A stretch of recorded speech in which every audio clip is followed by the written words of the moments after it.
question related to something that we talked about last week, because we were talking about the metaphor in the path of Sri Ramana, when Sadhu Om said that the metaphor of riding the bicycle and learning to ride the bicycle while you are already going in the direction.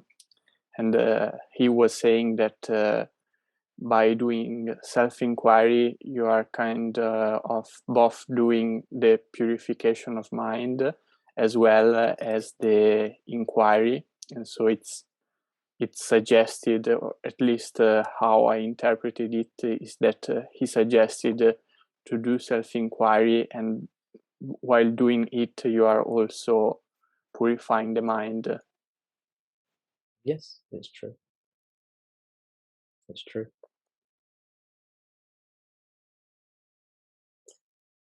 I think my response to that is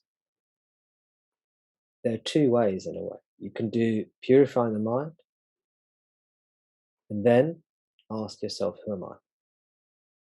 That's one option. Another option is just to do self-inquiry, which will do the dual task of purifying the mind and discovering who you are in one sadhana, in one practice. It was a 2-for-1 practice. It will do both. So which one should you do? Now, Sri Sadhu Om's clearly suggesting you do the second one, which is just do the self-inquiry, right? And I'm veering more towards the first one, which is calm the mind first. But I'm saying there might be other people who do the self-inquiry straight away. So which one do you do now? Well, I don't know. What you don't want to do is, see, the problem with my suggested approach, do purification first, then self-inquiry, is that it's a way of putting off self-inquiry. That's the problem. The problem is you can start doing all these practices and say, yeah, I'll do self-inquiry later. And that's an ego trap. That's an ego preservation strategy. An EPS is the opposite of GPS. GPS tells you where you are. EPS keeps you lost. It's the ego preservation strategy. So this is the problem with my suggested path. So Sri Sadhu Om's notion is actually better in that sense. But the problem with Sri Sadhu Om's suggestion is that how many people do it? No one does it. Or when they do it, there's so many thoughts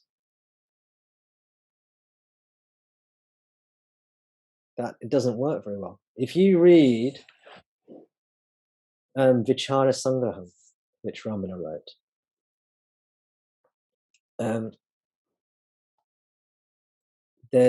Ramana says, by asking who am I, all the thoughts disappear from my mind, or the mind and the self is realized.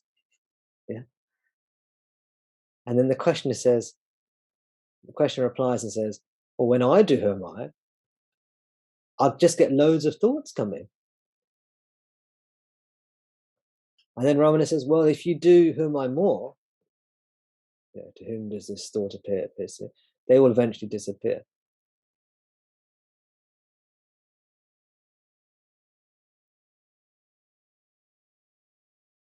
So here you see the conflict of the teachings between Bhagavan saying, look, if you do who am I, your thoughts are going to disappear. But when people try to do it, their thoughts don't disappear. So this is why I suggest you can do these other ones first. And this is what Bhagavan recommends in Who Am I? He said, isn't it? He does recommend saying, look, and I know Sri Sadhu Om talks about it too. But Ramana says, only the strong mind can do self-inquiry. The strong mind is he says the one-pointed mind.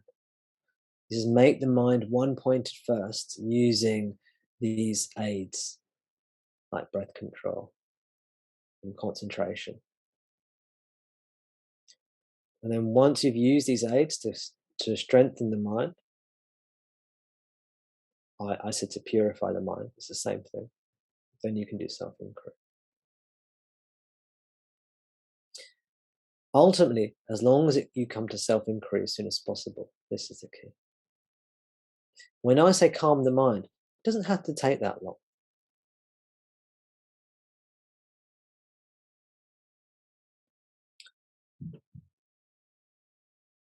I gave the illustration of that journey, of that timeline, and most of the timeline is calming the mind, right? But most of that journey, you're unaware of the teachings. When you become aware of these teachings, when you're attracted to these teachings, it means you're becoming ripe for inquiry. If you're coming to this satsang, it means you're becoming ripe for inquiry. Otherwise, you wouldn't be coming.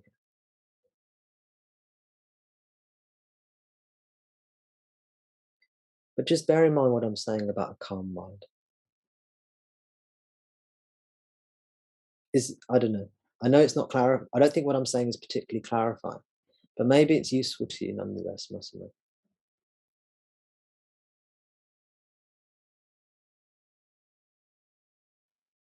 Yes, yes, yes.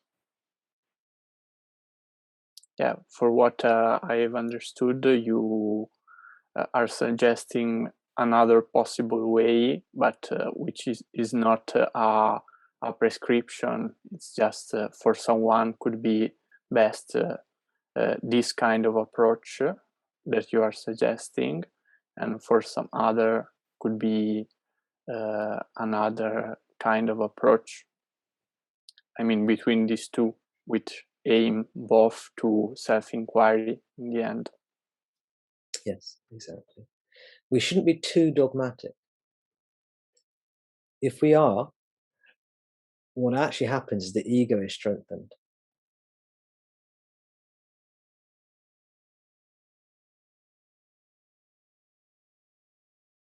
Notice what happens if you come across a teacher who is very dogmatic, has to be like this, has to be like that, then the ego can get strengthened this way.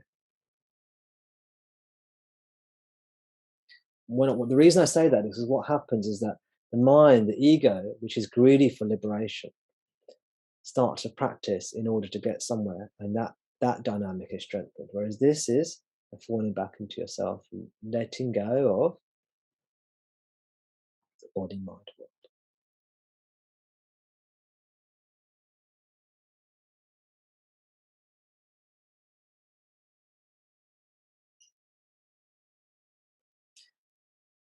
To put this in different language, there's a direct path and there's a gradual path.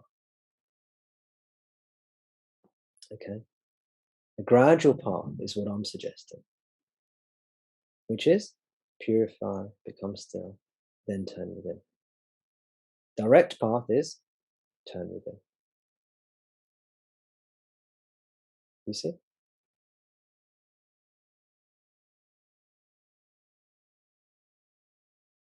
Ramana recommended both. Different things to different people. He was flexible about it, right?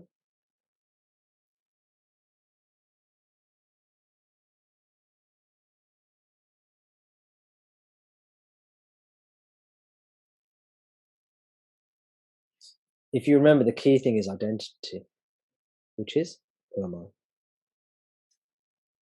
You can still the mind for as long as you like. Probably it won't do anything for you. It's like laying all the dynamite, laying out the fuse wire, but then never lighting it. So just that alone is not enough. What can happen is when the mind is made subtle enough, Sometimes it automatically will do self-inquiry. So it will self-ignite.